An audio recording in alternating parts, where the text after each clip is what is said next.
আসসালামু আলাইকুম আরহামাতুল্লাহ। প্রিয় এসএসসি শিক্ষার্থী, আজকে আমি তোমাদের দিনাজপুর বোর্ড 2023 সালের fill in the blanks with clues question number 2 এই প্রশ্নটি নিয়ে কথা বলবো। এখানে আমি বলে দেবো কিভাবে সেই শব্দগুলো গ্যাপে বসছে, পাশাপাশি বাংলা অর্থটি যা তোমাদের বুঝতে খুবই সহায়ক হবে। চলো শুরু করি। ফিল ইন দি ব্ল্যাঙ্কস শূন্যস্থানগুলো পূরণ করো উইথ দ্য ওয়ার্ডস শব্দ দিয়ে ফ্রম দ্য বক্স, অর্থাৎ এই যে বক্স শব্দগুলো আছে এই শব্দগুলো দিয়ে তোমাকে পূরণ করতে হবে। You may need to change, you may need তোমার প্রয়োজন হতে পারে to change the forms of some of the words, অর্থাৎ এখানে যে শব্দগুলো আছে এই শব্দগুলোর যে ফর্মে আছে, যেভাবে আছে এটা চেঞ্জ হতে পারে। অর্থাৎ ভার্ব আছে নাউন হয়ে যেতে পারে, নাউন আছে ভার্ব হতে পারে, এক কথায় চেঞ্জ হতে পারে, সবগুলো না কিছু হতে পারে। আর পরীক্ষা তোমার শুধু উত্তর লিখবে, পুরো প্যাসেজ লেখার কোনো প্রয়োজন নেই। প্রথমে আসা যাক কি বলছে।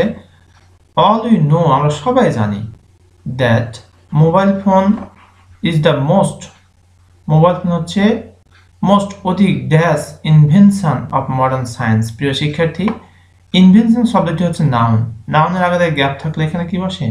অ্যাডজেক্টিভ বসে।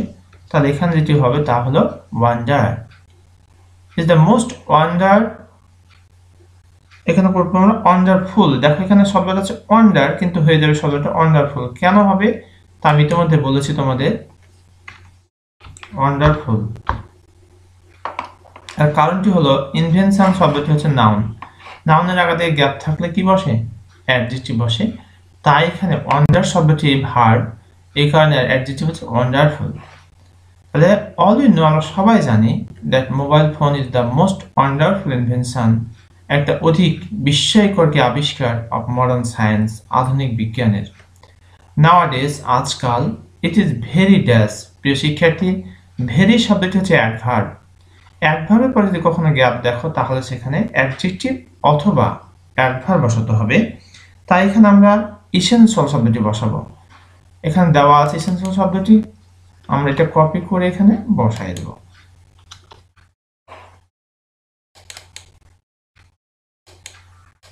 তাহলে কি হলো? নাওয়াডেজ, আজকাল, ইট ইজ ভেরি এসেনশিয়াল, এটা বেশ প্রয়োজন, আবশ্যক ফর আস, আমাদের জন্য। নিয়মটা কি শিখলাম? ভেরিটা হচ্ছে অ্যাডভার্ব, অ্যাডভার্বের পরে গ্যাপ থাকলে হয় অ্যাডজেক্টিভ বসবে অথবা অ্যাডভার্ব বসবে। তো এসেনশিয়াল শব্দটি হচ্ছে adjective. At dash, it is very small and light. একটা হচ্ছে প্রিপোজিশন, আমরা জানি প্রিপোজিশনের পরে নাউন বসে, তাই এখানে কি বসাই দেবো? অ্যাট প্রেজেন্ট, বর্তমানে। দেখো এখানে প্রেজেন্ট রয়েছে, আমরা সেটি বসাই দেব।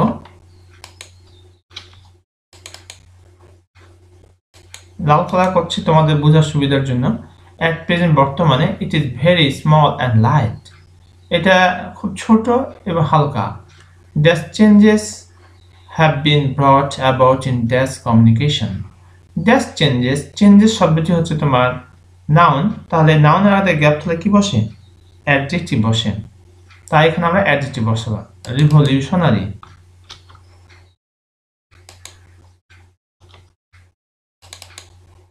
প্রিয় শিক্ষার্থী একটি জিনিস খেয়াল করো, দেখো অধিকাংশ নিয়মের মাধ্যমে হচ্ছে।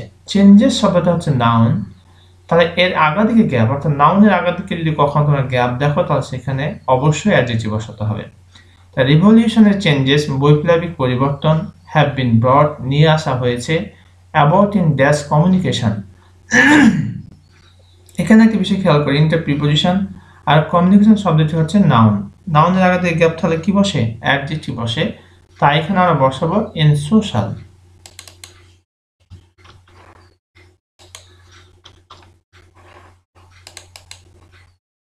সোশ্যাল কমিউনিকেশন বলা হচ্ছে যে বৈপ্লবিক পরিবর্তন নিয়ে আসা হয়েছে ইন সোশ্যাল কমিউনিকেশন, সামাজিক যোগাযোগ মাধ্যমে, বাই মোবাইল ফোন, মোবাইল ফোনের মাধ্যমে।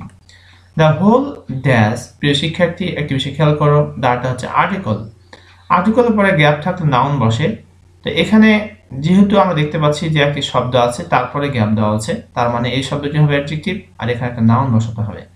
The whole dash, F number আমরা বসাবো এখানে ওয়ার্ল্ড, পুরো বিশ্ব।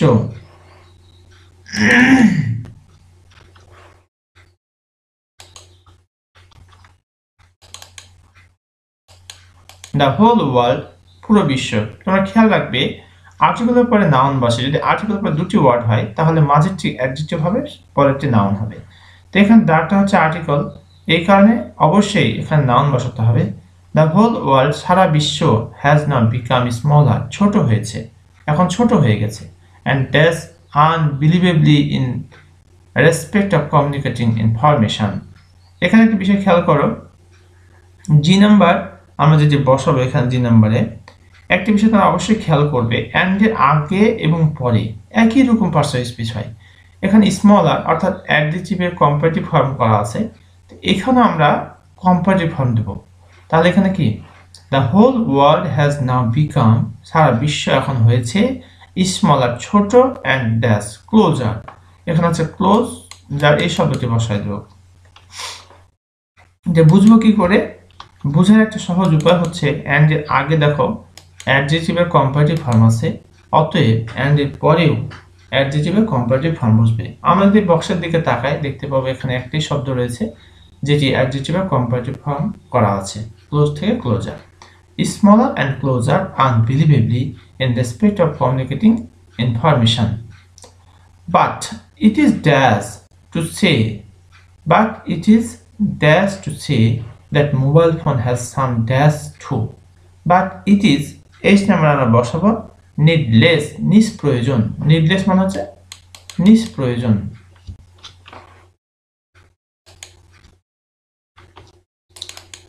but it is needless কিন্তু এটা নিষ্প্রয়োজন, অর্থাৎ বলার দরকার নাই, to say বলার দরকার নাই that mobile phone has some dash। প্রিয় শিক্ষার্থী, সাম শব্দটি হচ্ছে অ্যাডজেক্টিভ, কিছু পরিমাণ বোঝাচ্ছে, আর অ্যাডজেক্টিভের পরে নাউন বসে, তাই এখানে হবে হ্যাজ সাম ডিমেরিটস। এখানে আছে ডিমেরিট, কিন্তু আসলে শব্দটি হবে ডিমেরিটস। এর কারণ হলো সাম দেওয়া আছে আগা থেকে, সাম মানে কিছু, তাহলে কিছু কি অসুবিধা, ডিমেরিটস হচ্ছে অসুবিধা। To say that mobile phone has some demerits too, অর্থাৎ এটা বলার প্রয়োজন নেই যে মোবাইল ফোনে কোনো অসুবিধা নেই, তোমার কিছু কুফল রয়েছে আর কি। ওভারঅল, সর্বোপরি, it is a great dash for mankind.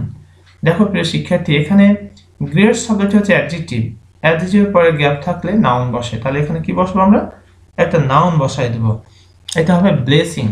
Bless শব্দটি হচ্ছে তোমার ভার্ব, মানে আশীর্বাদ করা, আর এটার হবে নাউন, যার কারণে কি করবো আমরা ব্লেসিং, আইএনজি যোগ করে দেব।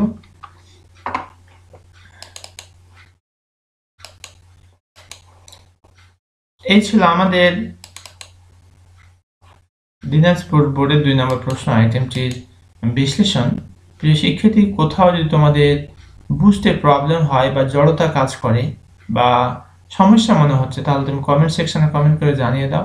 ইনশাআল্লাহ I will try my best to give your comment reply. এতক্ষণ পর্যন্ত সাথে থাকার জন্য অসংখ্য ধন্যবাদ, আর ভিডিওটি কেমন লাগলো তা কমেন্ট করে জানিয়ে দাও। তো এখানে শেষ করছি। আসসালামু আলাইকুম ওয়া রাহমাতুল্লাহ।